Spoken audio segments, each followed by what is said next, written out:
Hi, folks. This is Dr. Rob Sivers. I am the carb addiction doc. And today I'm going to use the word humble privilege of chatting with two gentlemen from India, the most populous country in the world, and with a rather unique dietary approach to life based on culture, based on religion. And I think we can learn so much from this. It's Shashi and Anup. Can you guys introduce yourselves and tell us a little bit about who you are? Anup. Yeah, basically, Dr. Rob, I'm a engineer by, education, and I was detected diabetic in 2011. And that is when, my search for solutions started because I was not ready to go down the standard protocol of starting with one pill and finally landing up with the insulin shots. Now, during my hunt, on in the online world, I could not find anything specific for Indians which could really work because, as you said, India is typically a vegetarian country where even non-vegetarians would eat maybe chicken or meat once or twice a week. So that made it very difficult because primarily being a granitarian and a vegetarian population, where the recipes, the meal, it changes every 100 kilometers. Can I stop you for So a second? You just used an interesting word that I'm unfamiliar with, but it's so obvious. Granitarian. That yeah, is a that's a that is a that's beautiful word. I like that, and I think that is something I'm going to borrow from you because that describes one particular genre of a vegetarian diet. yeah. So that basically it's a term, it's popularized by my colleague Shashi, and it's an online word on Twitter. This word has come up pretty frequently. So now moving forward, while searching for solutions, I found none. So ultimately, the only take-home message that I got from different online forums was that diabetics cannot handle carbohydrate efficiently. So logically, the solution was we have to cut down on carbohydrates, and given that we have three macros, carbs, protein, and fat. So obviously, protein you cannot go beyond certain limit. So the macro that had to replace primarily the reduction in carbs was fat. Let me stop you Now for that a was second. What I like to do when you talk is I hear things and then I try to highlight them. You again yeah. said something that is so innocuous and yet so crucial. You said that it's obvious that you cannot overeat protein, that protein is very limited. And that is such an important consideration because currently here in the US, the narrative is protein, protein, protein, carnivore. And you're absolutely correct that protein has a very limited role biologically in the human body. So you cannot willy-nilly up the amount of protein and expect health issues not to be there. But as you correctly said, you can increase fat to a large component, large fraction of your diet in a relatively innocuous manner. That's such an salient point. Go ahead. Sorry, I'll stop you along the way to highlight Yeah, those it's all pearls okay. It's that all you're fine. dropping. Yeah, it's all fine. So, now the carbohydrate limit that had to be set, to be tried to begin with. And that limit, personally, I set it at 100 grams per day max, going by the liver's glycogen holding capacity Can I primarily. stop you for 1 second there? Let's unwind this just for a second. You established a limit of 100, but do you have an idea prior to the 100 when you were on the standard Indian diet, what was your average daily carbohydrate consumption, both absolutely and perhaps if you can, as a fraction of your diet? As a fraction, I mean, 70% was bare minimum because protein, India being I would say, protein deficient diet, the national average works out to around 30 grams or 40 grams protein per day. Fat is again, it's not very popular because given the brainwashing done for maybe 50 years that fat is bad for your entire system. In fact, when I talk of this, uh, later, subsequently, I'll tell you what I was born with. So now, given the fact that 100 grams per day was the limit that I personally set to begin with. Now, 100 grams was set primarily because of the liver's glycogen holding capacity and Then subsequently, I found one study, where it said that at 20% carbohydrate, the saturated fat has got no impact on cardiovascular events. So with that study, I took off solo in 2011, you know, and 2012, I mentioned on one international forum that last 1 year I have been living on approximately 100 grams per day carbohydrate. And my A1C is well under control. Well under control means I was diagnosed in February 2011. And aggressive because doctors, they gave me, maybe not more than a month to either get the numbers down or, start the pills. So aggressive approach got my A1C down to 5.0 in May 2011. What did you start at? What was the high 100 grams, A1C? yeah, 100 grams per day. No, your Protein. A1C. What was the highest A1C that you? A1C was never measured back then, but I was declared a diabetic based on 2 weekly PPBS readings. That was 229 and 200. Wow. Okay, so you were well up there. Yeah. So now then, in May 2011, I was diagnosed in 2011 Feb 14th. And in May, and I think somewhere around May, middle of May, I got my A1C down to 5.0. And that is when I thought, I've mastered everything.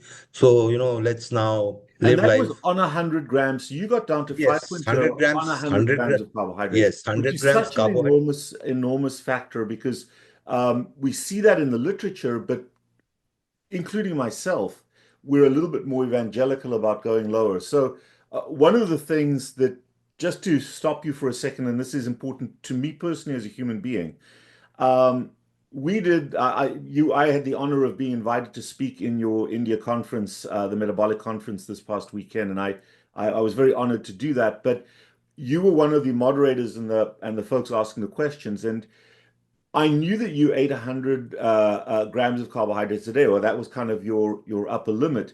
And you asked me that question, and I kind of blew through that because I've been fairly close-minded, and I think there's a piece of this that's valid about the addiction side, but I've been fairly close-minded about getting as close to zero in terms of carbohydrates, and that's certainly been a movement here. And that introduction that you've just given me, that capacity to basically put your diabetes into remission at 100 grams of carbohydrates, has completely opened my mind. So I was humbled by thinking back on our conversation at that time, the subsequent days, and reviewing it and realizing that I have to change my personal approach, my personal aspect to my patient population based on what you've taught me. So I'm humbled by that, and I'm happy to have been wrong and to change my mind in that regard. So I appreciate this, and that really led to me reaching out immediately and saying, okay, I've got to get this guy on to explain a personal story and also a story that is true about so many Indians that have followed this paradigm. So it's not an N of one, it's probably an N of several thousand. So I appreciate that, and I was humbled by that misstatement of myself, and I appreciate you helping me to learn. Hi folks, this is Dr. Rob Cyrus. I am the carb addiction doc, and so often I have patients who have these idiosyncratic spikes in blood pressure. They may or may not be on blood pressure medication, but if you're monitoring your blood pressure and you are concerned about a sudden spike, why the hell did that happen? One of the tools and weapons that we can have at home, and I would strongly advocate for people doing this as an experiment, is to use a ketone IQ. Ketone IQ has been demonstrated scientifically to vasodilate blood vessels. So it creates a vasodilation, it increases nitric oxide release from the endothelial cells, and it may transiently help you to drop your blood pressure. So yes, take your medication, but if you find, why the hell is my blood pressure up, and I do or do not want to take a medication, try the ketone IQ, have a swig of one of these bottles, and monitor your blood pressure, but do not do ketone IQ and ignore your medication. But it does have a significant ancillary response to vasodilation and acutely dropping blood pressure a little bit to be able to manage hypertension better. The science for this is in a podcast on my YouTube channel that I just did with the research head of Ketone IQ, Lat Mansur. Thank you. So now from 5.0, as we move in during our conversation, I'll let you know that I have had experience of every limit from 50 grams. I started with 100, went to 120, just then when I relaxed, I went to 150. So from 50 to 150, 160, I have the numbers, what really works as an individual. And also, when you see people getting better, relaxing, and then getting worse. So this cycle, everybody has gone through, most of us have gone through experimenting. So ultimately, the premise set was 100. In fact, when I started talking online, I used to say 20, 20, 60. 20% carbohydrate is the limit, 20% protein is the, target, and 60% fat is the lever. You can manipulate it up and down depending on where your carb limit is set.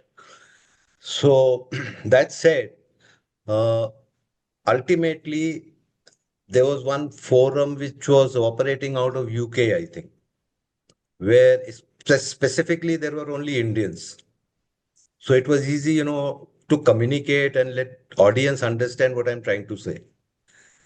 So on that forum, unfortunately, I think it was more of a pharma-funded sort of an operation, entire network of forums where one section was dedicated to Indian diabetics, started by some, I don't know. It was an endo in India, somewhere in Ahmedabad. So I was, banned repeatedly, booted out, banned. I used to resurface with different names because I was very eager to, spread this message that yes, if I can do it, everybody should be able to do it. So ultimately, then I thought, this is not going to work. So let me start my own forum to begin with. And that's when on 21st of August 2014, dLife.in was started as a forum community. And it was absolutely free for 3.5 years. People joined and many jumped ship from there, the other forum.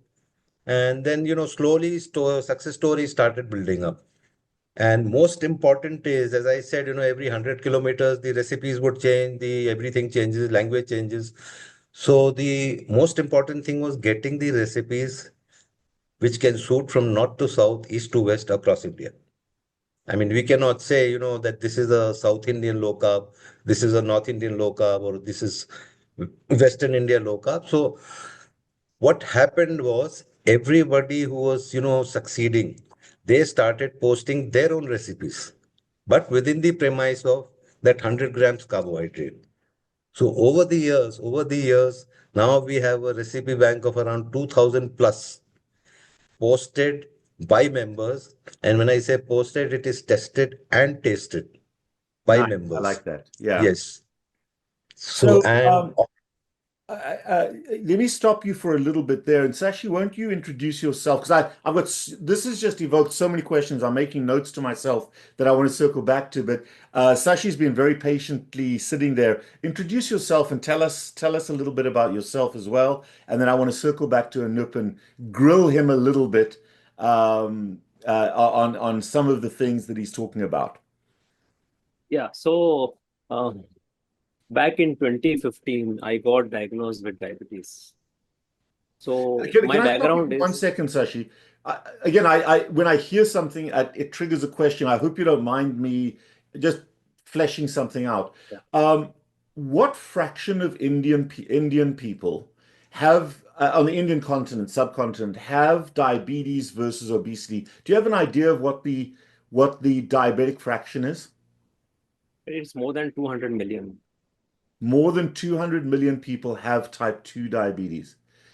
And it's that's a fraction of a billion people, so it's about a fifth of the population. There are These are no these are diagnosed, and probably the undiagnosed part would be another 20-30%, probably Yeah. 20%. So, and I think that's an important concept that we'll circle back to is that genetically, the Indian population or that Southeast Asian population has a much higher prevalence toward diabetes, type 2 diabetes, rather than massive obesity. So, but wow, that is a staggering number. Okay, sorry, go ahead. Yeah. So let me reintroduce myself. So I'm basically a metabolic health coach And I look after cases of diabetes, blood pressure, obesity, mental health disorder, neurological disorder, possibly cancer also.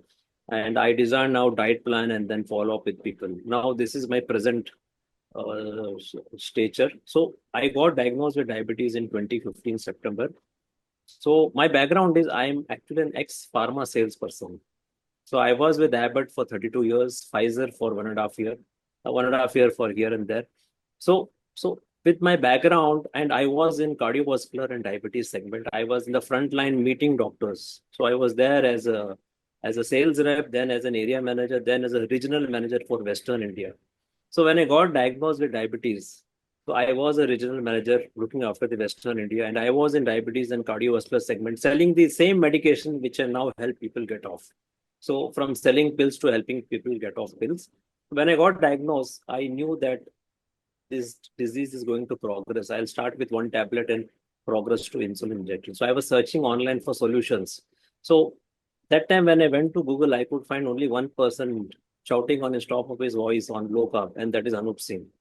So I was also in that forum which he mentioned, and then I also discovered dLife in which was already launched. Hey, that can I time, stop you for and I one joined. second? Just, I'm older than both of you, so I want this to get in my head. Is your forum, Anup, in English or is it in a English, local Indian language? English, It is English. English. Okay, so people from all over the world can access the forum. English is the most widely spoken language, and we all use that. So Okay. I joined there, and then Anup Singh and others guided me on how to reverse diabetes. So my HbA1c, which was 7.2, fasting Wow. was 152, postprandial was 253. In the fourth month, it came down to 5.2, 7.2 to 5.2. Absolutely normal fasting and postprandial. Fasting came down to 1995, postprandial came to less than 0.20. And you were So using the same 100-gram yeah, I approach. was using the same 100-gram concept. And just Later on, what happened was, one other yeah, affirmation, that is on a vegetarian diet. vegetarian diet. I was a vegetarian. Yeah, the point to note, good you told me. I was following a vegetarian diet. When in India, vegetarian means we are all dairy vegetarians. That means we take dairy products. Dairy, so And so you we are not vegans. We are all you vegetarians. lacto vegetarians. Lacto-ovo vegetarian. Okay.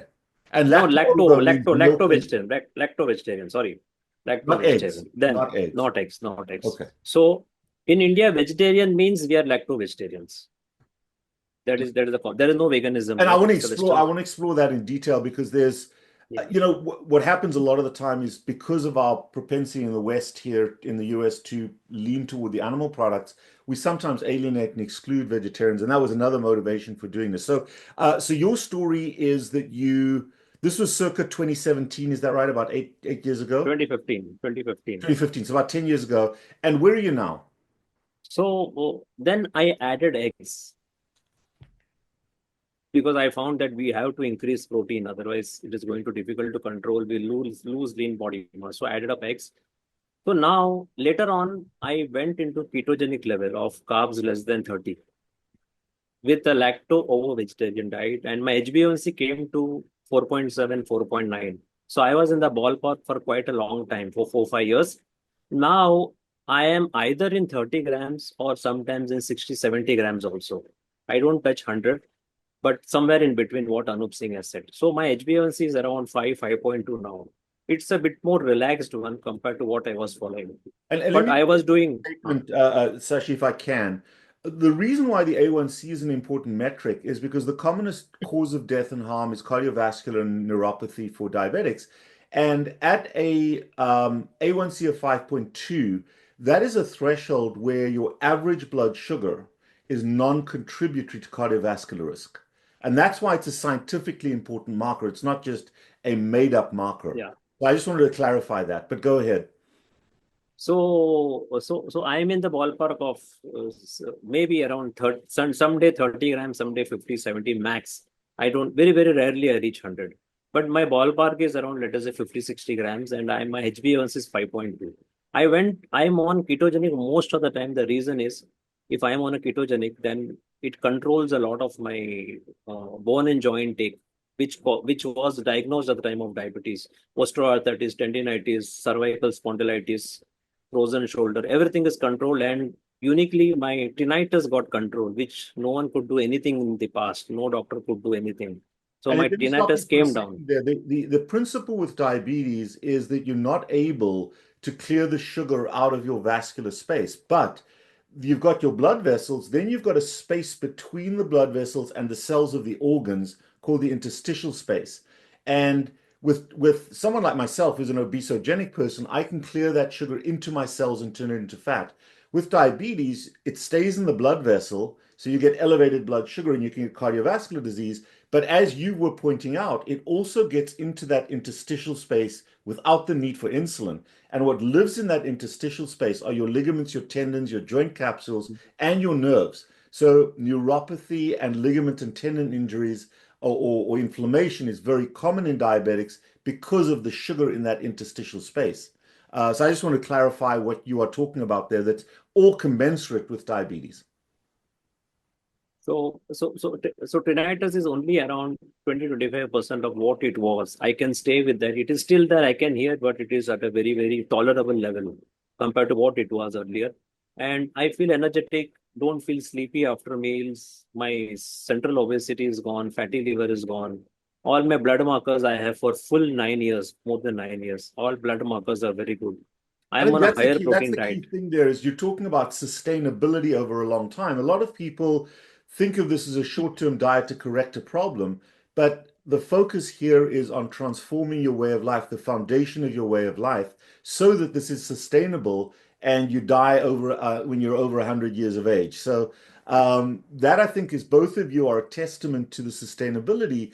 And what's so unique about what you're talking about is it's so simple. It's so simplistic in terms of its design. It isn't this intricate diet. It isn't this intricate thing. I want to explore that a little bit, but it's amazing how simple that is. And I think, what you're basically telling me is that if you're treating an alcoholic, the only thing an alcoholic has to do is to quit drinking.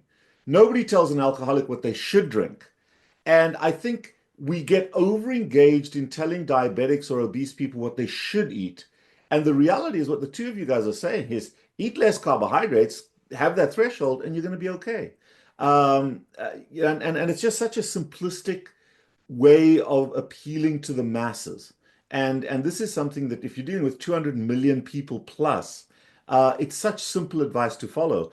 Has there been any policy shift in India to begin to recommend this as a way of life or as a governmental or recommended policy shift? Or is the narrative in amongst the experts in nutrition still a high carbohydrate diet?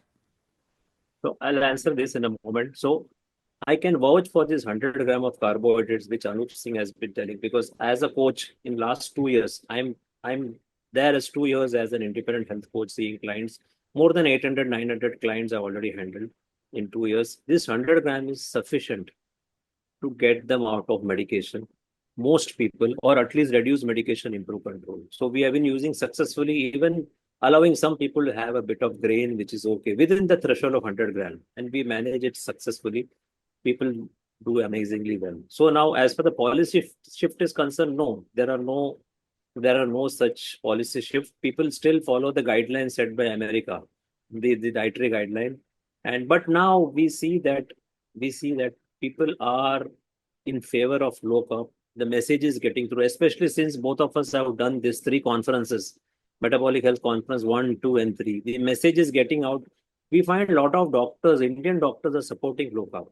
Technically, they may not be able to prescribe low carb, so they send to us, but they support low carb. So if I get a lot of doctor referrals also. They do send me clients for either diabetes control or weight loss. If someone wants to get off medication, they send to me. So, so, so they approve low carb and they don't disprove. But policy shift, not yet. I think Anup can throw more light on this. As a person with a pharma background, what in India has there been this massive use of GLP-1 receptor antagonists and the Ozempics and that kind of thing? I know the majority of these medications are actually produced in India. Has that become a confounding factor in the management of diabetes in India, or is it not really playing Not yet. Not yet. See, in India, the widely used drug for diabetes is still insulin. Number one product is still insulin, and then we have sulfonylureas like glimepiride. Glimepiride is still used widely, but now SGLT2 inhibitor, DPP4 are used very widely because of these drugs came off patent, so they are available at a lower cost, so they are used. GLP-1 is increasing now primarily for now the usage in weight loss. Right, but it also, I mean, it was started out being used for diabetes. That's its Yeah, so it was used widely. role it plays. Even in diabetes, it was used widely because it offered additional weight loss benefit. It's But interesting. then India's the manufacturing home of most of those medications for Eli Lilly and for Novo Nordisk. So that's interesting that I would have expected it to have this massive availability in India. not yet, not yet, because the cost is prohibitive. Yeah, interesting. So, Anup, if I can circle back to this, and I think a lot of my audience is US based, although I've got a big international audience, and I really would love to enhance our outreach to Indian folks who have a better understanding at a fundamental cultural level with us all over the world. But when I believe, and I want you to correct me or affirm this to me, there is a difference. Well, I'm going to make an assumption that there's a difference in the type of carbohydrate that is eaten in India versus here in the US. Can you tell me when you say carbohydrates, what type of carbohydrates does the average Indian on a standard diabetogenic Indian diet eat? What is the form of that sugar and starch?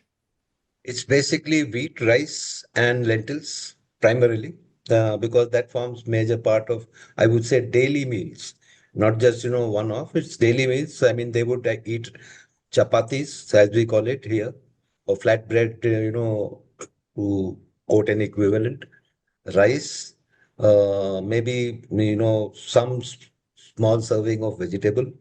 And to be in fashion, the upper class may have some salad or something. But essentially, I mean, if I can expand on this, what I've been saying is, I think in the conference also you mentioned, whether it is coming from apple or a donut doesn't make a difference. So similarly, what I say, nature of carbs can only control the PPGE, that is postprandial glucose excursion, but it won't have any impact as long as we are talking of digestible net carbs. It won't have any impact on day's insulin requirement. I mean, And by the way, your 100 grams limit, is that net or total carbs? net. Net carbs. Okay. And I think that is important on a vegetarian diet because all vegetables, by definition, are carbohydrate, but they are not, the cellulose carbohydrates are not available to humans. So Yeah. Here in the West, we tend to use more total carbohydrates because the nature of the carbohydrates that people eat in this country are different to what you've just described. You're describing more single item starches as opposed to what we deal with here in the West is this epidemic of processed carbohydrates where they're all manufactured and processed, whereas you're talking about an increase, and I'm going to put it this way, and I want you to agree or disagree with me, an increase in affluence has allowed people more ubiquitous access to the same carbohydrates they've always traditionally eaten.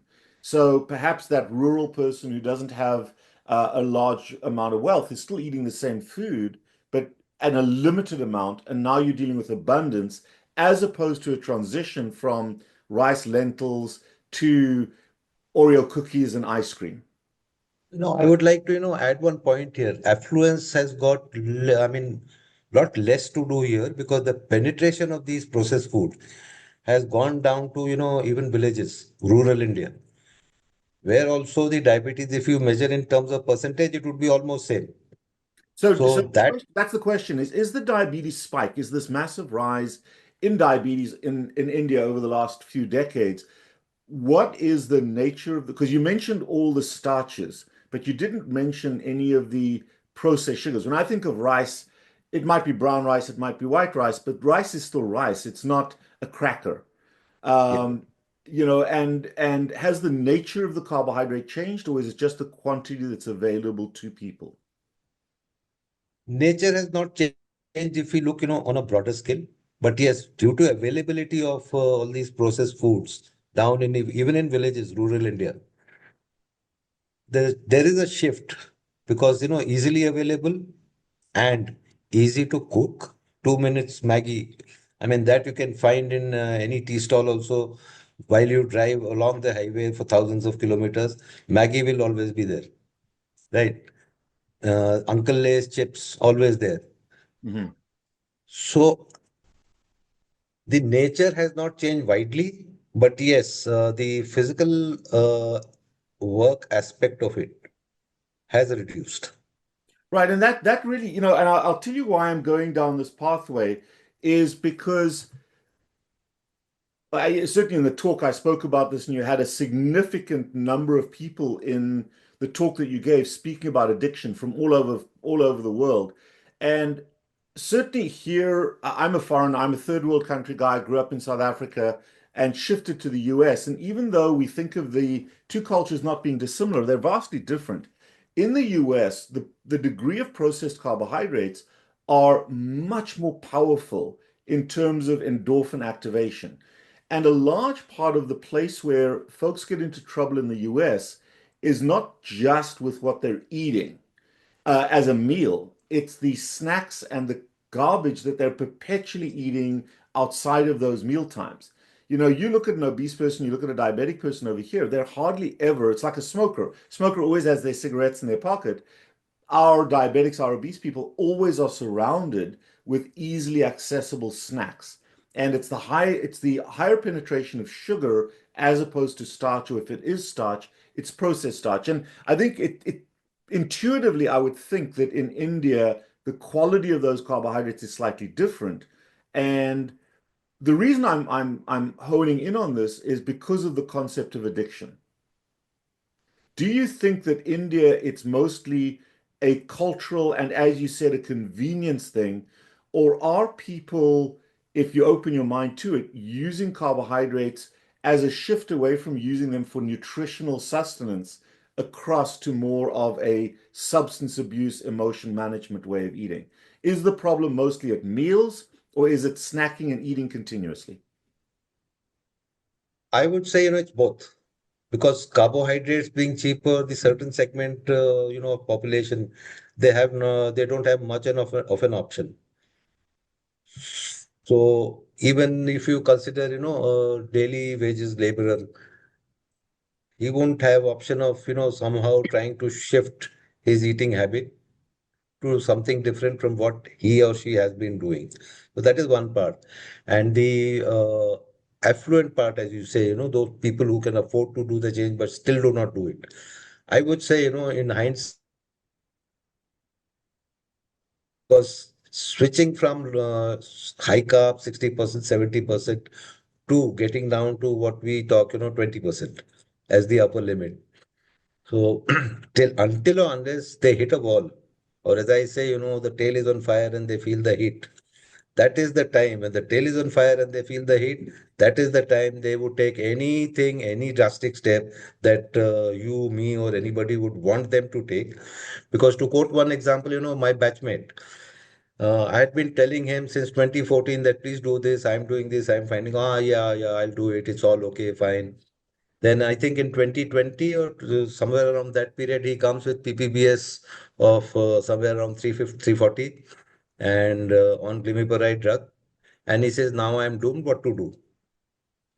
And you won't believe the, I would say, the belief system is so deeply entrenched. One belief is that, millets are great, right? In India, you leave drop wheat, substitute with millets. They're damn healthy. It's good for diabetics. I mean, the endocrinologists are preaching this, Right, surprisingly, right, right. right? And I it's a mean, similar thing here in the US, but it's a different millet and grain are products as they were grown, as opposed to buying them in a box where you cannot recognize where they came from. And there is that difference in at least the preparation of the food. So the concept for me and the knee jerk that I had during the conference that I've now rescinding and trying to reevaluate in my head is that an alcoholic cannot just have two beers. And when we say, okay, you can have up to 100 grams of carbohydrates, that is putting a limit and asking someone to control the relationship as opposed to saying, look, get rid of the carbohydrates to the extent you can in an addiction type way. And it really is not about getting rid of the diabetes, it's about sustaining this. Because if you go back to the carbohydrates, as both of you have said, you increase that amount, the A1C does go up. And one of the key things for me is that you, Anup, are an engineer, and my engineers and my pilots are very logical, very routine, very structured. And it's amazing how many engineers have biohacked the ketogenic space. But there are people out there that don't have the capacity for that regulation, for that sustainable structure. They're more permissive. Do you approach them differently, or is it a similar sentiment to anybody? And have you seen a fall off in sustainability in some people who get better and then start giving themselves permission to slide back to carbohydrates? Personally, my journey after seeing 5.0, I did slip back to, slightly higher carbohydrate and then landed up with A1C of 6 in November 2011. So the results were very, very visible. And as I talk, people normally talk of A1C as being the benchmark. I mean, you get it to 5.5, 5.43 and be happy with it. But unfortunately, as most of them would never look at insulin. Never. For example, 20, I think when I had completed 12 years, my A1C came 5.6. I was relaxed on carbohydrate. I'll come to that point subsequently. I had relaxed my carbohydrate, but my A1C was 5.6. I mean, going by A1C, I was okay. But if I look at my fasting insulin, it had shot up to 13.5. Oh, absolutely. So And it we was, look at glucagon, we look at insulin, I agree with you that we need a broader look at this. So, Sashili, coming from the pharma background, do folks in India ever use CGMs, continuous glucose monitor? Two questions really. Do folks ever use continuous glucose monitors? Is that available? Is it commonly prescribed?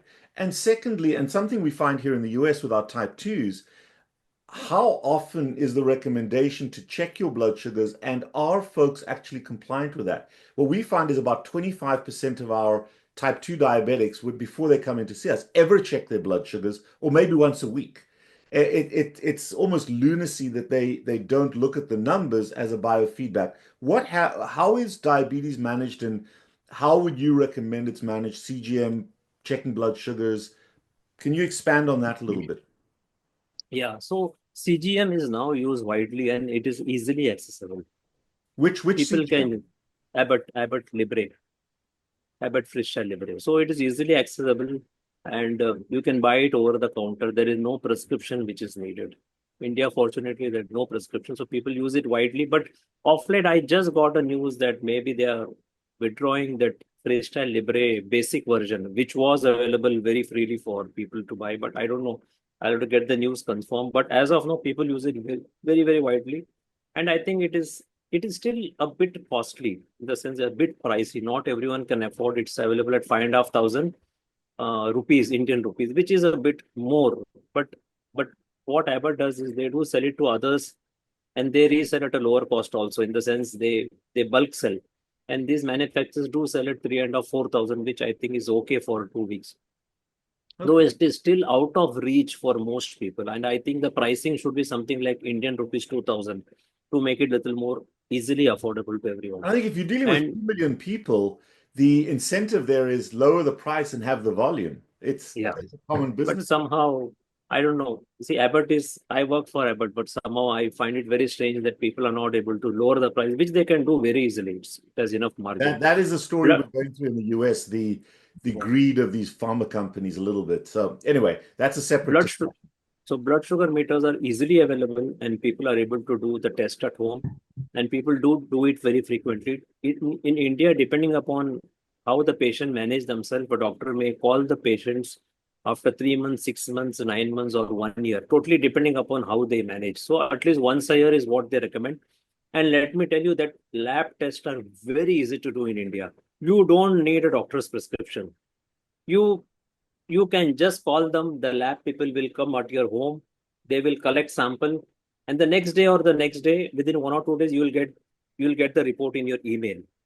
I can even say it is a self-prescribed one. You don't require a doctor's approval at all. It is so easy and it is very affordable, unlike Actually, India. that is such a massive barrier for the management of our patients.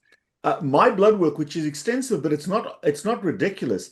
If you're going to pay for it out of pocket at the common labs, it'll cost you between $4,000 and $5,000 per month. Sorry, for one lab draw, which is out of the reckoning for the majority of patients. So that is just such good news to hear. And so let me throw something out. Something I advocate for a lot is if any people from anywhere in the world want to do a great trip, a holiday somewhere, go to India and get your medical care done at the same time. You can get your CAC score done, you can get your blood work done, and it really is accessible and inexpensive. So I advocate for medical tourism to countries that are less expensive than it costs us here in the US. So that's a big deal as well. Um, one of the key reasons I also set this up, if I may pivot, I would like to get a deeper understanding of two aspects of India. First of all, I'd like to understand the religious and the cultural background as to why so many Indians are vegetarians. Obviously, there's a Muslim population, which most people understand the Muslim population in terms of halal and that kind of thing, but that's a smaller sector. I'd like to understand the vegetarian cultural and religious background in India and what ingredients, what is the spectrum of a vegetarian diet. Forget about diabetes. How do you create an adequate nutritional spectrum that provides adequately for humans on a vegetarian diet? Because one of the big shifts here in the US is more and more toward animal products, but there's both an access and a religious barrier or cultural barrier. How can we design a vegetarian diet that is healthy, that gives you everything you need, or do you have to supplement? Can you guys expand on that, removing diabetes from the equation? Yeah. Can I address this, Anu? Yeah, yeah. Yeah. See, What religion are the well, two of you, if I may ask? Me, I am basically we Hindu. Yeah, Hindu. both of us are Hindus, Okay. but so with no biases that I don't have to eat this or that. For me, What is especially. what is the traditional Hindu teaching? I spoke to a doctor in an Indian doctor who lives in the UK. I did a podcast with her, and she said that historically, Hinduism did not include the exclusion of animal products. But you're not going to Yes. go back in history. What are the current religious parameters of a Hindu diet? now Hindu contains two sects. One is vegetarian, another is non-vegetarian. So Anup is non-vegetarian. I am a vegetarian by birth. But people do adopt eggs. Do they People have do different adopt meat. names? Is there a different name to the We different? just No, we no. just called as veg and non-veg. That's all. Okay, okay. He's vegetarian. He's non-vegetarian. So non-vegetarian means anyone who eats egg is also non-vegetarian. So we don't have If I meat may, eater. We call them the But if but I, non-vegetarian. dairy Yeah, is included. Dairy is included in vegetarian. in vegetarian. Yeah. Right. So, Shashi, and, if I and may what is the add, religious foundation for that? if I may add to what Shashi is saying, basically historically, if you see the warrior class, those who were out with the sword, they were non-vegetarians, right? And the preaching class, Brahmins, as they say, they were primarily vegetarian. Though, if you go back to, Ayurveda and back in history, there was no ban on meat. Even Buddha ate meat, right? So this has somehow, I remember Dr. Ken Berry stating in, I think, MHC 1 or some. Yeah, it was in MHC 1, MHC 2023, that basically, the Indian subcontinent has gone through oppressive rule for centuries. So possibly that is one of the reasons why grain became, I would say And the what you're talking about primarily. oppressive rule is colonialism or internal? Yes, colonialism, external rule. I mean, it is British rule first, Mughals first, then British. So a span of 1,000 or maybe 800 years of that rule, combined rule, has somehow been responsible for shift to vegetarianism because it is cheap, because carbs are cheap. So it was easy to feed the quote unquote slaves that diet. Also Yeah. during Jainism time, when Jainism evolved, there is a time even the vegetarian, the Hindu community, some of them adopted vegetarian foods. It's a sort of a religious competition because Jainism says no animal food. So somewhere we Hindus also got into that tussle and some of us shifted. Otherwise, we were all heavy meat eaters. Oh, very, Yes. very powerful. This is a very powerful old community, ancient, probably the oldest surviving religion, very powerful. But And with somewhere when we medicine, left, yeah, and yeah, with the stress on medicinal properties of meat, not to forget. Ayurveda is not vegetarian. Ayurveda mentions non-vegetarian food. It mentions meat, especially for autoimmune disease. Right. And just again, we've got an audience that is not familiar with it, as I am. I've got some understanding, Yeah. but I'm not deeply familiar, and I really appreciate the explanation. Can you also explain the relationship and how cows fit into the Indian subcontinent? Because they're everywhere, except we don't. You guys don't eat them. What is that relationship? What is that? Where does that come from, and how does that work? Anup, Yeah, that has got, I would say religious angle to it because cow is basically worshipped. religio-political angle. Yes. So basically it is worshipped here in large part. I mean, people say many parts of the country it is banned. I think most of the parts in the country, cow slaughter is banned. You can have buffalo meat, but you cannot find cow meat. So that removes a large part of the ungulate component of a diet if you're going to eat some meat. But you are allowed to eat the milk from the cow. Yeah. Yes. So that's bovine milk that you're talking about, cow's milk Yes. that you're talking about. Yes. Okay. And So I'll tell you yeah, how do we formulate the diet for vegetarians. So let us describe India in three parts. One is the vegetarian, another is lacto-ovo vegetarian, where vegetarians don't mind eating eggs. The third is non-vegetarian, who can eat anything. Now, when it comes to vegetarians, we remove grains or lower grains significantly. Either remove grains or lower grains significantly. We remove the starchy tubers, we remove sugar, we remove fruit, or we keep very, very small quantity of fruit for psychological support because Indians are so affiliated to fruits and grains. And then we increase protein. Now, what will be the protein for vegetarian Indians? It is paneer. Paneer is Indian cottage cheese. So paneer becomes the mainstay. If you want to tackle any Indian vegetarian, you will have to include paneer in various form. I can show you a pictorial depiction of this later during the conversation. I have a slide with me. So we can use paneer in various form. We can use yogurt. Yogurt is something which all of us like. And we use what is called as drained yogurt, what is that? where what do you call this, Anup? Greek yogurt or Greek Oh, Amla, yogurt, Greek Greek basically. yogurt, yogurt. Okay, Greek yeah, Yeah. yogurt. yeah. So And it's a high fat yogurt. It's not a yeah, High fat, high protein as compared. right. I mean, whey is drained out, the liquid is drained out. yeah, So yeah. Greek yogurt, and we also use cheese because that's again protein and fat. So these are primary, and maybe some lentils or pulses in very, very small quantity. And we are also not averse to using whey protein. We also use whey protein. As a health coach for Indian vegetarians who will not adopt eggs, I also recommend whey protein to get Whey that protein, protein. let me just explain, is a extract of cow protein. It's a protein Yeah, from dairy. whey isolate we use. Yeah. And then we use a lot of vegetables. All those above ground vegetables are all low starch vegetables. So we use a lot of vegetables. We use nuts. Something like walnut and almonds are available. We use seeds, sunflower seed, pumpkin And let me seed, let me flax quantify seed. something there because this is such an important distinction. Um, Seeds are okay to eat in their natural form. The issue then is seed oils. What is the Yes. Indian use of seed Uh-huh. oils? How do you handle, because the six omega fatty acids in high propensity, while I think it's mostly carbohydrates, and what the two of you have done is reaffirmed that dropping down to 100 grams of carbohydrates, you never mentioned oils or anything, gets We are gets coming to that. down, which is an So, important factor in the community that I work in. However, give me your take. What type of oil do Indians typically use? And do you focus on oils? What is your opinion and transformation of the seed oils? yeah, so to all our clients, we mentioned they have to use ghee, butter, or coconut oil primarily. ghee, butter, coconut We oil. Now, don't allow, what I are don't allow any uh, other oil.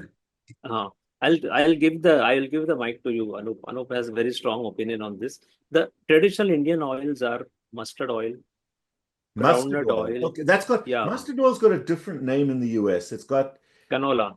no, thank you. Yes, yes, Hmm. yes, yes, yes. That's right. So we use mustard oil, groundnut oil, and sesame oil. So these are all traditionally cold pressed oil. So these are the oils. Now, as a coach, if some people cannot adopt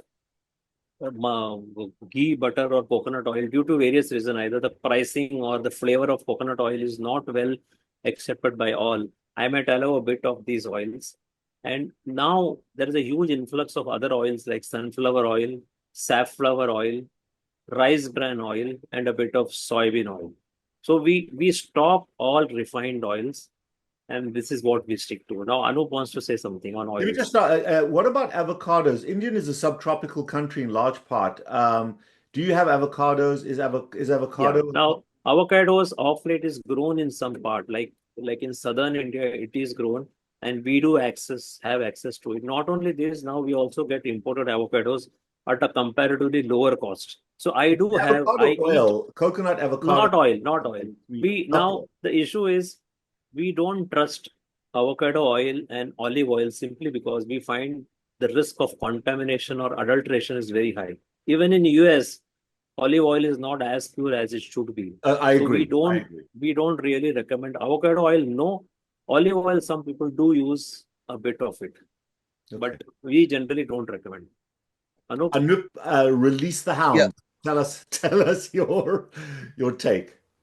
My recommendation in order of preference, I would say, is coconut oil first. Whether you are North Indian, South Indian, East Indian, doesn't matter.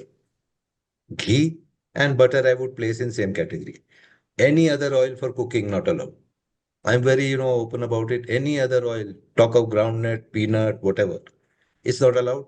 People who cannot understand, I just say, pick up any oil, just check the N6 PUFA content.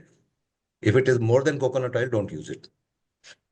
Yes, you had in the talk, you had one of the folks that's in my group, Tucker, who is also a big advocate of was it Tucker or Sven? One of the two that were very antagonistic. Their whole PhD is done on seed oils and gives a very interesting breakdown of cold pressed versus hydrolyzed oils and the mechanism of the extraction. So you do focus not only on the carbohydrate reduction, but also on a transformation of the seed oils. With Yes. diabetes, what fraction would you assign? If you were going to change one or the other, um, you can become non-diabetic just by reducing your carbohydrates without altering the oils, or does it we can require become. both? We can become. Carbohydrate are the Yes. biggest determinant of blood sugar. So, what is the root cause of diabetes? People argue it is carbohydrate or omega-6 seed oils. I don't know what is the root cause. People can argue on this, but once someone has diabetes, then carbohydrate becomes very important. And that's a very important point, is that an apple won't make you diabetic, but if you are, it'll potentiate the effect. So when you're talking about a vegetarian diet, so let's do this from the ground up. If you are going to somebody just flew over here from Mars, Indian person, propensity toward diabetes, but has no illnesses, but they are Hindu, vegetarian, design a diet. How often should they eat? And what is the range of food they should eat, and should they take any supplements? I don't know if you want to address or shall I address? In my book, Dr. Rob, I say eat anything and everything that you can, but keep your carb limit 200 max. That is the thumb rule. I mean, just keep counting carb. That's the best way to, get hold of your or manage your diabetes. As long as, I mean, you have a slice of bread, I can have it, not an issue. But I'm counting at back of my head. So far, this much of carbohydrate has gone in. For me, there is no restriction. And But that is what I, are there any nutrient deficiencies that we see on a vegetarian diet? Yeah. yes. Irrespective, forget about the diabetes, forget about we're assuming it's 100 grams of carbs or less. Are there any nutrient deficiencies in what category? So we've talked about the grains, the pulses, the leafy vegetables, some fruit. where do you get your protein? Where do you get your fat if you are strictly lacto-vegetarian? I love the talk about the cheese because dairy is a very important thing. And Ken Berry and myself argue a little bit back and forth about dairy, but it is a very important component if we can get folks to be lacto over vegetarian. But on a vegetarian diet, which components are important? So B12. the general prevalence data, if you see, more than 50, I think 53 or 56% of the people studied are deficient in B12, more than 70 deficient in vitamin D, more than 32% in folate. In fact, even the childbearing women are deficient in folate. Iron deficiency again crosses 50. Now, these are data, but practically when I see clients, 100% of my clients who come to me are deficient in B12, vitamin D, and if it is a female, iron, unless they are supplementing or they have supplemented in the past. 100% you can say. And we see vitamin D in single digits, 4, 5, 6, 7. And vitamin B12, 200, somewhere around 200s, 150, some pathetically lower. And let me tell you, I find this even among medical doctors. Today, even medical doctors, they also sign up with me for their own metabolic disease management, whether it is obesity, whether it is diabetes or blood pressure. And when I ask for report, and surprisingly, I find them deficient in B12 and vitamin D. The other question, if they're not doing the dairy as much, calcium, how about calcium? Do you see calcium deficiency or not really? No. So it's mostly on the D side. We never supplement on calcium also, never. But you're doing the dairy. Most Hindu Indians will do dairy. We are huge dairy eaters. We're huge dairy eaters. Okay. So do the majority of folks on a vegetarian diet also take supplements or not? Yes. They need to take supplement. If they don't supplement, then they are going to fall deficiency because we have a huge sun avoidance tendency. We don't go out in the sun. And the females, especially, they will put on this sunscreen, which will prevent absorption. And we are dark skinned. We need to be out little more, maybe little more skin exposed for half an hour, which we don't do. We don't have the facility. We are all clothed like this, only hands and face exposed, and that too sun avoidance. So hence everyone is deficient in. And I think that in India, practically everyone should be tested for vitamin D, vitamin B12, and I think supplemented. Practically all my clients are on supplementation, even on whatever diet they are on. Anup, And let me just ask you this, are the supplements freely available? How do you very easy. No restriction. You've got purveyors of supplements. You can walk into a store and buy the supplements easily. Yes. In India, you Online. can go to a counter and buy poison also very easily. Very easy. You don't like your doctor, you can change your doctor next day. We are not covered under insurance. Speaking of poison, what percentage of Indians smoke? I'm just. No, I hear you. Anup, But what percentage of Indians smoke? Sorry? What percentage of Smoking. Indians smoke cigarettes? Is it very common? I don't have any smoking data, but pretty much there. I mean, they smoke from what we call BD, made out of leaf in rural India, to cigarettes and everything. So it's still a very common contaminant in terms Yes. of very. Because what we're looking at is diabetes plus smoking as a synergistic cause of heart disease. I would say, primarily it is diabetes, more of, as use of these seed oils, basically, because they are damaging more than what a cigarette would do. Lipid peroxidation and all those, subsequent damages that happen. So, as someone said, eating French fries is equivalent to smoking a pack of cigarette. Exactly. Yeah. So now, I want to add a point here. The risk factors for Indians are high triglyceride to HDL ratio and very high insulin resistance. Now, whenever I do get clients who already had angioplasty or bypass, when they come to me, their cholesterols are very low because they are on statin, high dose statin. But what I find glaring is high HbA1c. Many of them move around with 7 or more HbA1c. And when I test their insulin, I find very sky high insulin.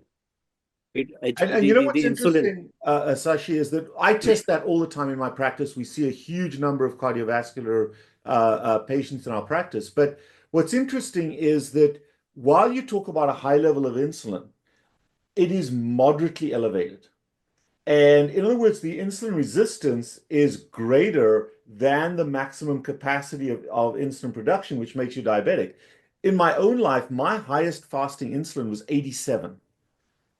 Very high. Yeah, 87. Okay. So a fat guy like me can produce massive amounts of insulin. So my blood sugars are kept fairly normal, but you gain weight very easily. And with type 2, you are hyperinsulinemic, but not massively so. And when that system fails to get to clear the sugar, that's where the diabetes occurs. And in the Indian genetics, it fails a little bit earlier. Um, There, so one more, I yes, want to share yes, something. When I was in Abbott, so there was an activity called lipid profile camps.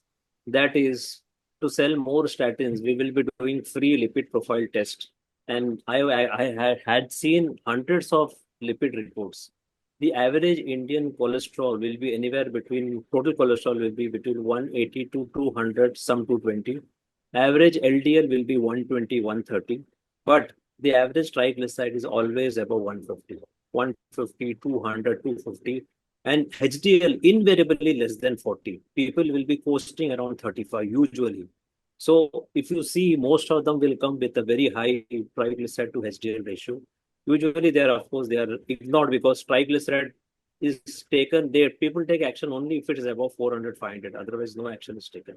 right. Everyone is statinized. That's a different thing. Well, the way I look at it is triglycerides are the liver's attempt to protect you from high sugar. So in the liver, you don't need insulin to convert sugar to fat. And the triglycerides reflect the liver's attempt to clear that sugar. But when that system fails, and then that fat is the triglycerides are shipped out in VLDL for storage in the fat cells. But when that system fails to protect you, that's where your blood sugar goes up. So we see the high triglycerides, but even that high triglyceride count is still representing a failed system of sugar clearance because your blood sugar is also high. So it's a flux issue. And that's the classic type B pattern. And what you're really looking to do is to reverse the direction of energy. Most diabetics are liver to fat cells, and you want to reverse fat cells to liver. So the biology is out there, and certainly that B pattern, the low HDL, the high triglycerides, HDL being produced by the liver when you're burning fat. It's interesting that my personal range in my patients, I look for an LDL 120 to 300. I look for a cholesterol 200 to 500, high numbers, because your brain wants that, your cells want that, but low triglycerides and high HDL. It's the reversal of those two. And you guys are very much on top of that. That happens automatically when you reverse your diabetes. Also, the Yes. prevalence of fatty liver is very high in India. The central obesity part, we are all lean people with protruding tummy. And I think But Anup will give an is explanation. I know that that's the degree insulin resistance, but on a vegetarian diet, is that related? I was going to ask you about that. Is that related to a lack of protein in the diet? Because the not only do you have the protuberant belly, but you also have the skinny arms. I call it the avocado pip. You know, when I was a kid, we used to grow avocados. You put a couple of toothpicks in them, and you've got the avocado sitting here. It's kind of that look, and I'm just trying to find something here that I actually copied. This is a friend of mine by the name of Eric Berg put this out. He put this out the other day. Why most Indians have a protruding pot belly. We saw this. We saw this. You saw that? Is that a lack of protein, or how do you explain that? Anup, you want to explain that? Yeah, protein is less. As I said, the national average must be around 30, 40 grams. And in that also, if somebody has some, issues in kidney or high uric acid, the doctors will say reduce protein further. Right? Anup, I know that you have a different dietary approach to Sashi. Do you try to help your patients change their consumption of protein, and if they're dedicated vegetarians, to what level do you have the conversation about increasing or introducing animal proteins outside of just the dairy to those people? And how resistant or how accepting are they of that? Many are receptive, many vegetarians are receptive to adding eggs. Beyond that, for most of them, I would say it would be no. Okay, so and Eggs, the eggs eggs, are, so what you're doing is where the animal is not sacrificed for the production of milk or eggs. Apart from cow's milk, to what extent do you have buffalo milk? Do you have goat's milk? Do you have Very other much. forms of milk? eighty Buffalo eighty milk is very percent widespread. 80% of buffalo, water buffalo, I think is within the Asian subcontinent, if not more. So buffalo milk is more prevalent as compared to cow milk. Cow milk must be there, in this organized dairy sector where they collect from milk farmers, mix it up. But otherwise, if you're buying from independent milk farmer, it's mostly buffalo. And Goat milk, is there a difference in the fat content in the glucose gas? yes, How yes. describe to me the difference in content there? Buffalo milk has got higher fat content, So do you roughly around find, 3. obviously, there are Indian expats throughout the world, everywhere. Um, and I know you probably know people, have relatives, friends that have traveled overseas. How different or what are the challenges that Indian expats face when they move to other countries in terms of, because buffalo milk is unheard of in other parts of the world. The you can still get the naan, the papadam, the chapati, that kind of thing, but there's a big shift to more Western type foods in various places. Do you have an international reach, and what guidance do you give to Indian expats? Uh, So Full fat I milk. do full fat milk. So I do see a lot of Indian clients who are settled abroad because they do contact us because when they go to local coaches, they will say you have to eat beef, bacon, you have to reduce this, which our Indians wherever they are settled will never do this. So they contact us because we know the culturally appropriate diet. So for them it doesn't matter which milk, whether it is buffalo milk or cow milk, they are ready to take water milk. Milk is used in tea, coffee, whatever we use. So when they approach us, then we tailor make the diet accordingly. So that is where and let me tell you, a lot of people who have shifted to US, still US or UK or Europe, still hold on to their vegetarianism. Many of Absolutely, and them are that's not. that's why this is so important. I'm a very deeply clinically immersed doctor. I every day, all day, I see patients, and I have a fairly sizable Indian population, both expats as well as in India. And my job is not to convince them not to be vegetarian, and that's one of the reasons we're talking is how do we optimize a vegetarian diet so that it's healthy nutritionally, and I like the supplementation side, and also how do we also reduce the heavy focus on the starchy foods. Here's an interesting thing. My friend Jason Fung, who you know he's really the modern father of the intermittent fasting movement. He's a nephrologist in India, in Toronto, and he was seeing a very high propensity of Southeast Asian diabetics. Most of the population there were Muslim. So they wouldn't give up their naan, their papadam, their rice, their lentils, but they were comfortable with the concept of Ramadan outside of Ramadan, if you know what I mean, with a fasting from sun up to sundown. And that was the origin in 2010, 2011 of the intermittent fasting movement. How do you pay homage to to intermittent fasting, to cyclical eating, or to time restricted eating, and how do you incorporate that in the guidance you give to your patients?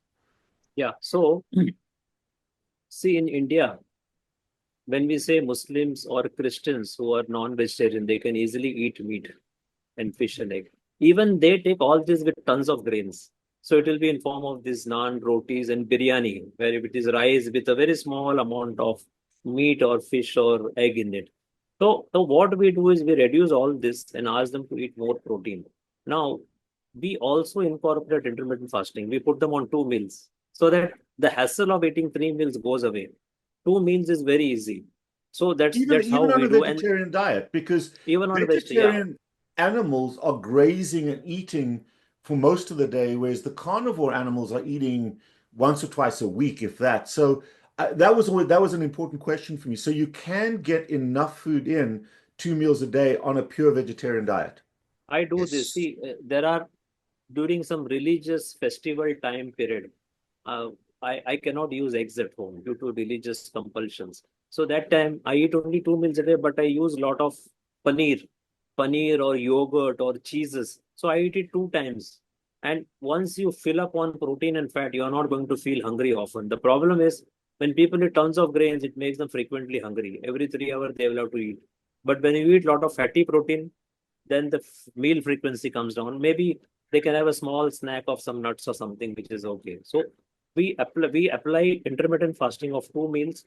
We also, in some people, apply time restricted eating where we finish off the last meal before sundown or by 6 o'clock or 7 o'clock max.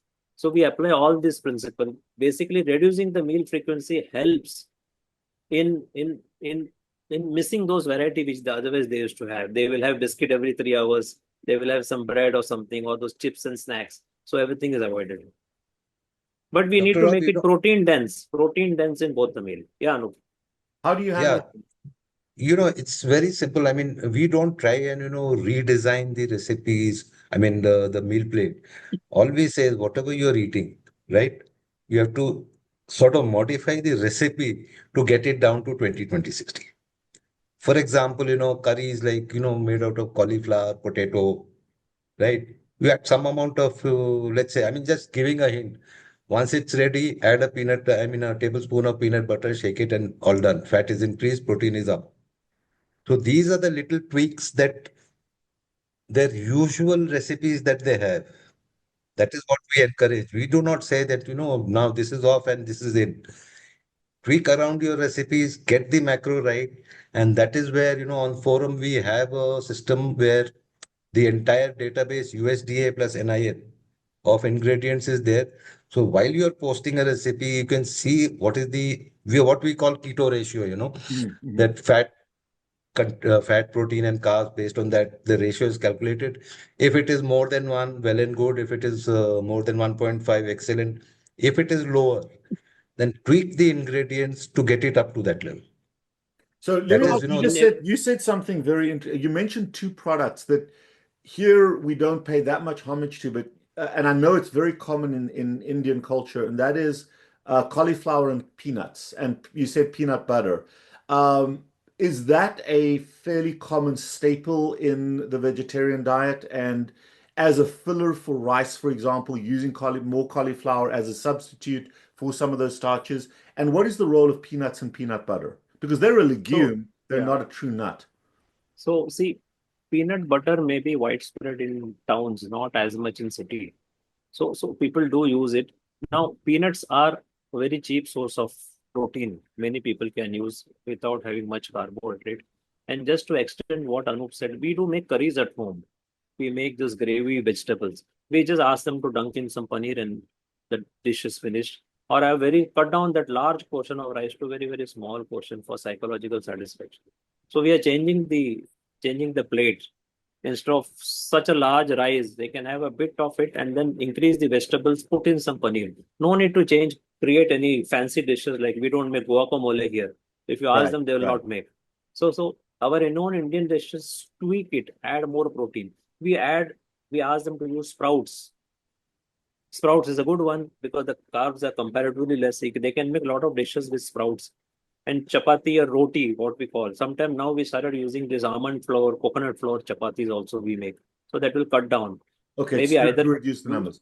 So let me just pivot a little bit because it's interesting that a large number of my patients here use supplements that they take in pill form that are actually regular spices from, it's almost all from the Indian continent. I mean, from turmeric to ginger to the garlics to the curcumin.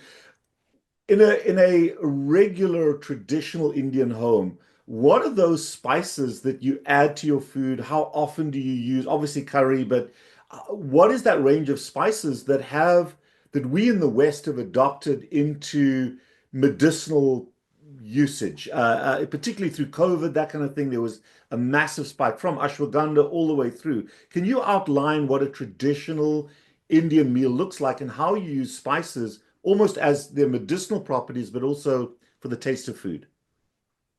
Everywhere.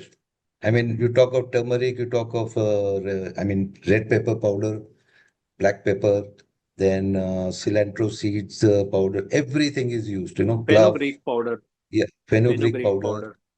even So fenugreek it is used seeds, widely. widely used. I mean, in every kitchen, you'll find a tray of a box where there are small stuff there and every spice is there. So So it could be clove, it could be cardamom. We use everything. It is called as masalas. So there are different kind of masalas. In India, the northern will have a different masala, south will have different, west will have different, east will have different. So the taste varies everywhere. So even the clients we see, we cannot apply a standard diet to everyone because their preference is different. So the people in north they eat roti, people in south they eat rice. So we'll have to look all this. And then these masalas are good. There are also other condiments like sauces and chutney. We call them chutneys. All those aren't the condiments, chutneys very high in add-ons. sugar? No, they are not. They're traditional. No, they are made up of various stuff. They can be made with coconut. They can be made with cilantro. They can be made with onion. So it did not contain sugar at all. They are all homemade. So we have a range of chutneys which we can use it along with the food. It makes the food very tasty. We are used to spicy food. We cannot have bland food here.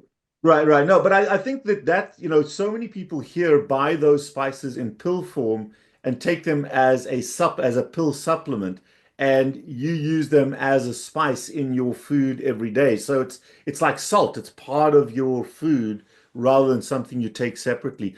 How can people access you? How can people from any in the world or from India get hold of you? How do they access your content and your advice? See, normally all of us are available online, and dlife.in is the website.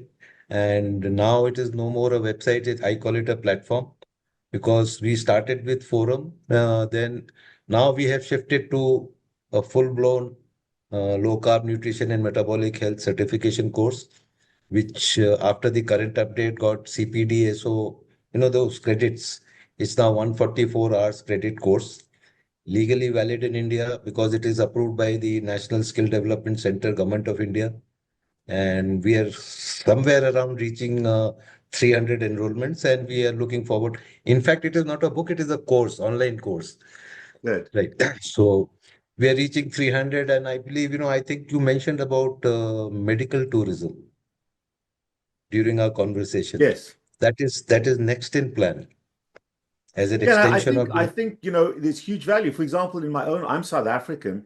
I get all my dental work done on an annual basis when I go back to South Africa, and it's so much less expensive, and the quality is really good.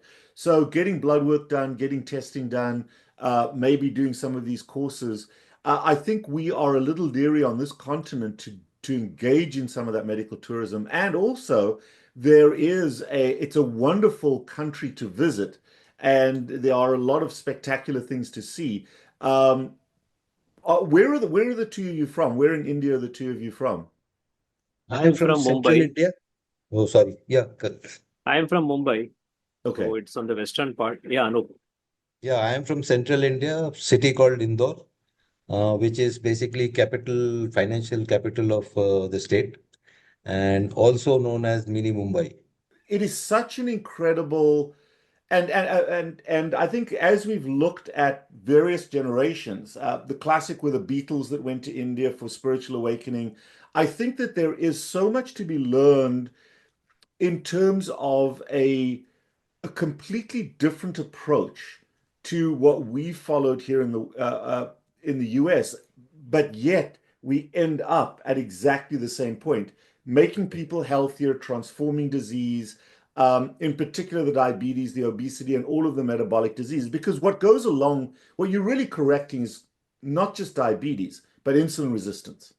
And what you've given me is just an eye-opening, complete transformation in terms of my thinking.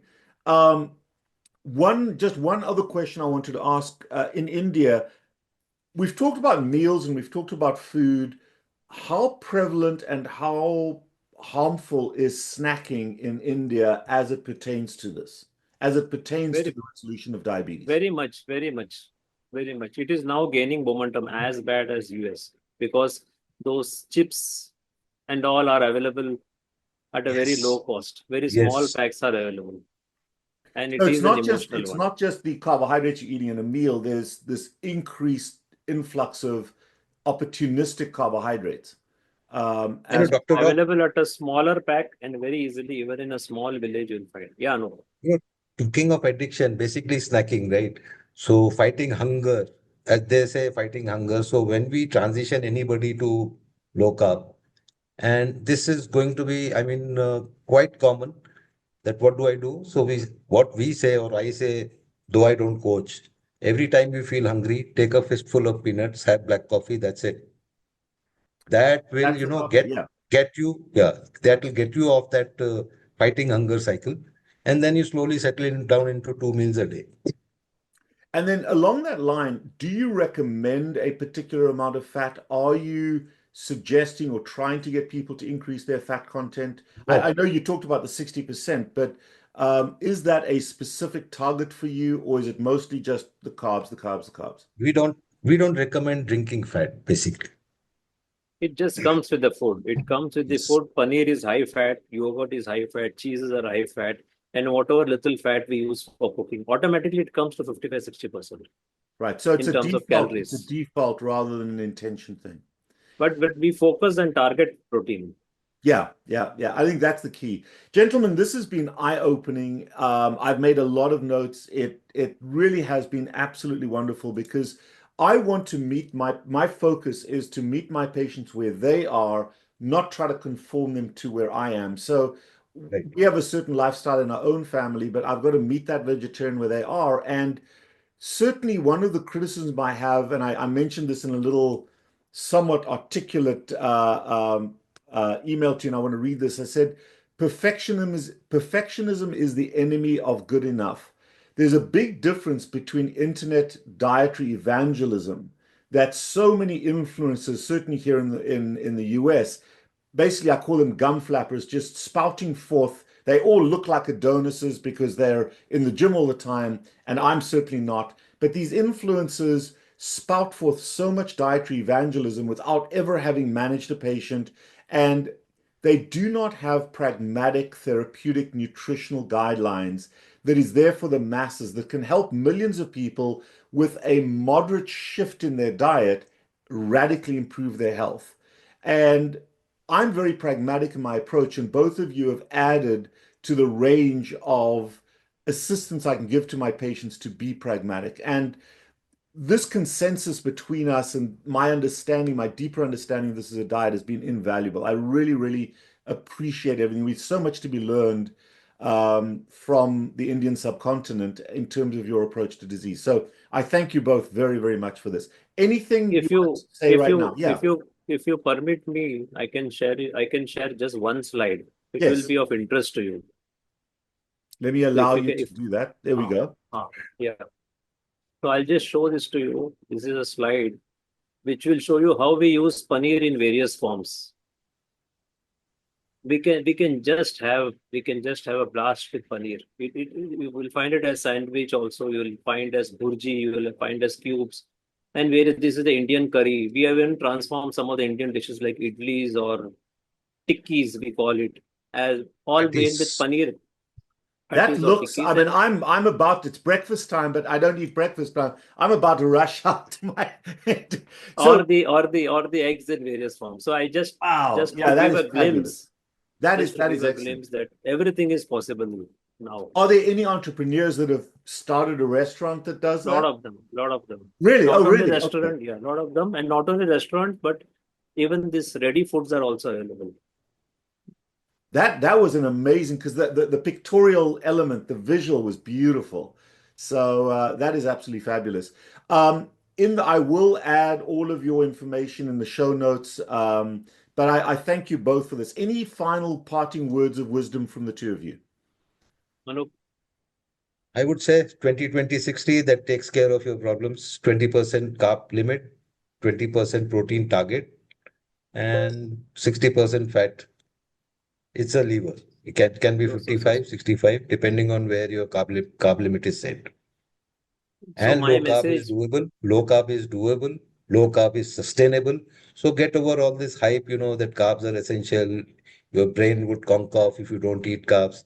That's all, as you say, these primarily gym bros, we are anti against poles apart. They say if you don't eat carbs, you're gone.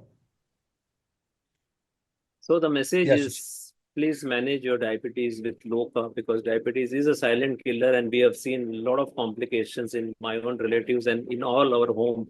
And somewhere we need to get out of all those insulins and tablets. So low carb is the way to go. Anup Singh has done for 14 years, me for 9 years, and our one more of a colleague, Arun Kumar, he is there for 10 years off pills and on low carb. So put together, we have huge number of years and together, and I think low carb is possible and sustainable, provided we give up our addiction to carbs.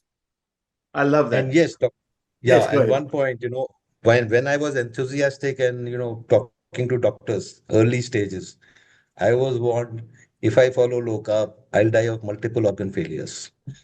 14 years down the line, I am still alive. And I think there's ample proof, more and more so, that that is not true. The only other comment I would make is get tested and get tested early, even if Yes. you don't think you have the problem. Because the earlier you know, the easier it is to correct this. But I really appreciate this. Thank you so much. And thank you so much for that conference. Is that conference available? Can people go back and look at some of those talks? Yes. It's there in YouTube, both Yeah. his channel and my channel. So That'll be in the show notes on this. But Yeah. thanks so much. This has opened my eyes, and certainly my perspective has broadened, and I appreciate that. Thank you so much. Thank you, Dr. Thank Rob. you. It was a privilege talking to you. Thank you. And we'll have you someday on our channel also for a one-on-one podcast. Further Perfect. discussion. So from my side, I'll send you those slides. It will be very useful for you. Those were very useful. Thank you.